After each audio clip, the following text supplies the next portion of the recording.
Hi, my name is Gourmet. In this video, I'm giving you my best tips for improving as a raid healer. If you've never seen my face before, I've been a Hall of Fame raider every tier I've played since about the end of BFA. I've mained almost every healer at this point, with the exception being Disc and Mistweaver. This is of course not going to be a class guide.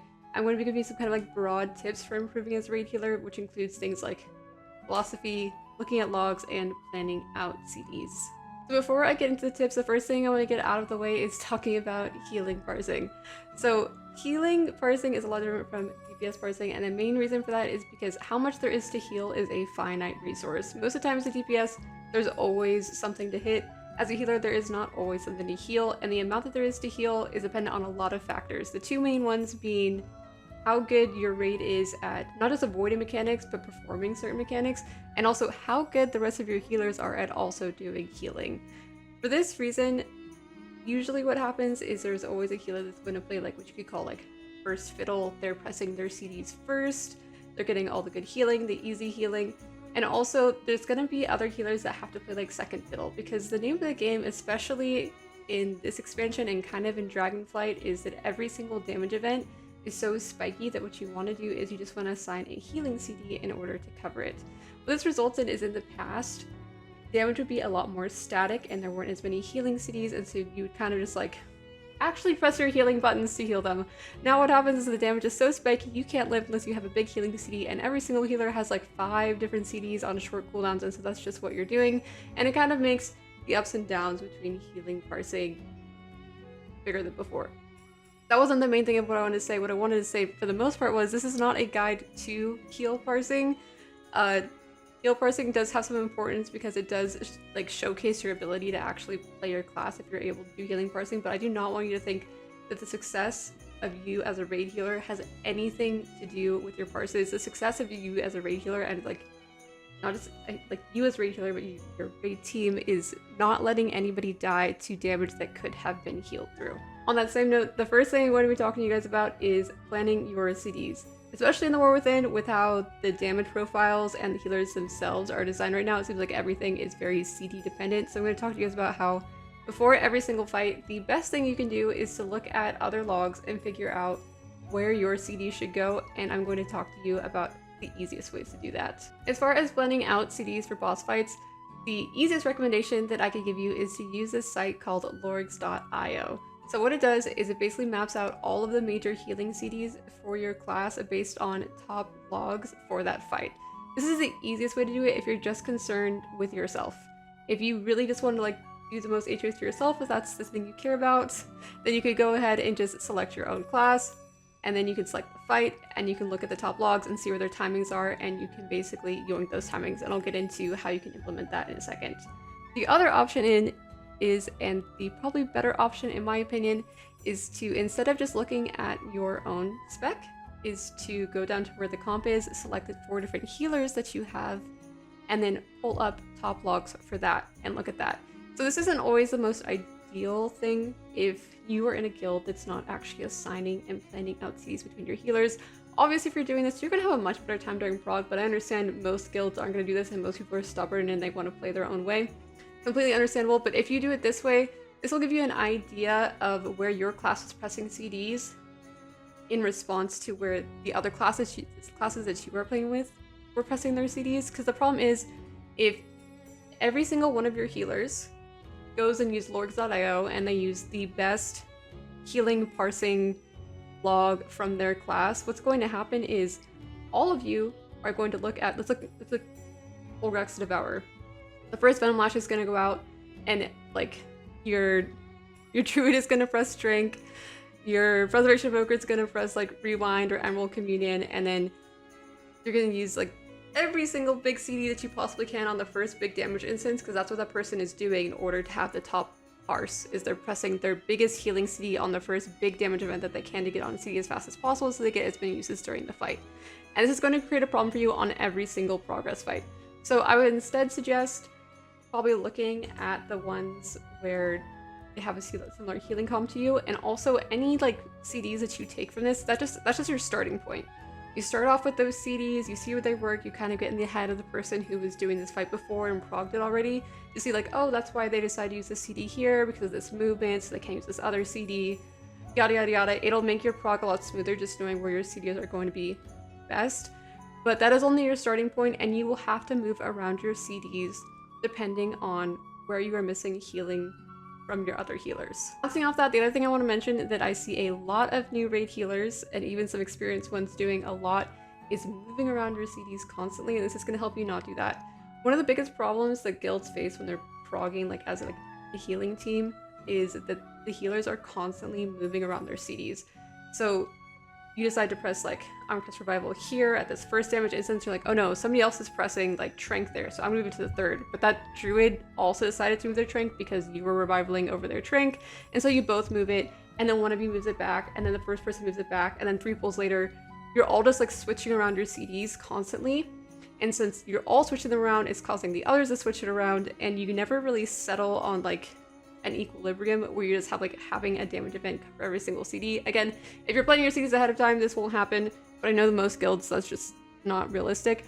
The best thing you can do as a healer is just be consistent for at least a few pulls at a time before you decide to change anything. Like wait a few pulls and be like, if by that second or third time you guys are still dying at that same point, then look at moving around your CDs to make up for that. But definitely give some grace, I think, to other people to figure their stuff out before you are just always like constantly having to move around your CDs. The thing is, you're also gonna have a much easier time progging any single fight if you aren't having to think about your CDs as much, and if you're constantly moving them around and constantly worrying about them, that is going to create a lot of extra problems for you and your personal gameplay. Okay, now I want to go beyond just where you press your Ds and just talk about your general in-between healing spells, which is the majority of what you're doing in a fight anyways, unless you're playing something like a Disc Priest. The best tool that I would use for analyzing logs without having to actually read logs, because that's not fun, would be the site called WoW Analyzer. You may or may not have heard of it. It is a favorite of mine, and it makes looking at logs very, very easy. It does have its own pitfalls, which I'm going to get into, and how you can kind of counteract those pitfalls. Basically, all you want to do is you want to pull up a log. You do need a public log of yourself in order to do this, so hopefully your guild does public log, and you're going to paste it in and select yourself. It's going to give you a ton of information. If you look at like the statistics panel and stuff like that, it's going to give you a bunch about like how much healing your certain talents are doing, how much healing you're getting from each spell, how many uses you're getting, where you're losing uses. Sometimes it gives you some silly things like, oh, you could get, it's like a perfectly timed like 8-minute fight, like 8:30 fight, and you have a 2-minute CD, and so it's probably like, oh, you're missing a use. But I wouldn't read too much into this on something like that, because obviously you're missing a use because you're using it at the best points in the fight for your raid to live, and that's the most important thing. So some things like that are a little silly and a little bit of like a parse like throughput mentality type of thing, so I wouldn't worry too much about that. The way I would kind of counteract these weird nuances with Warcraft logs is to not just use WoW Analyzer and look at your own log and just see what it tells you, but I would find a trusted log of another healer that plays your class and compare directly like WoW Analyzer on their log and WoW Analyzer on your log, and see where things are different, see where they're getting more healing, see where they're getting more casts and things like that. And then I would jump off from that point to try and figure out where you are missing little things and can improve your own throughput. Beyond just comparing your own logs to a log of what would be a trusted healer of your class, would be to watch VODs of them healing that same fight. This is a little bit more time intensive, but I would definitely suggest it. I know that not everyone is playing a super meta class right now, and you're like, oh, there's not a lot of like Mist Sweepers or Disc Priests or whatever playing, but please keep in mind, there definitely are, and also most of the healers that are in like the top guilds like Liquid, Echo, Method, all those guys that know what's going on, they also play lots of alts during farm, and they usually stream it all, and there's plenty of footage for you to go and look at. Even though it's not technically like their main right now, you can still learn a lot just from watching them play.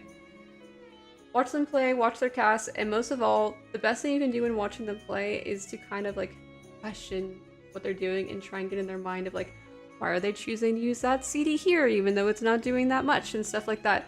And another fun little game you can play if you really want to get into it is to pull up a VOD of them playing and constantly pause it and ask yourself what you think the next 3 globals they're going to cast are on things like that. And then if it's different from what you thought, asking yourself why you think it is. A little weird, but it is something that helped me like discovered little things that I didn't realize were going on. Those are my tips basically for just improving your throughput. Beyond that, your improvement as a player is mostly going to come down to your ability to live and do mechanics. These are things that for healers are canonically pretty difficult.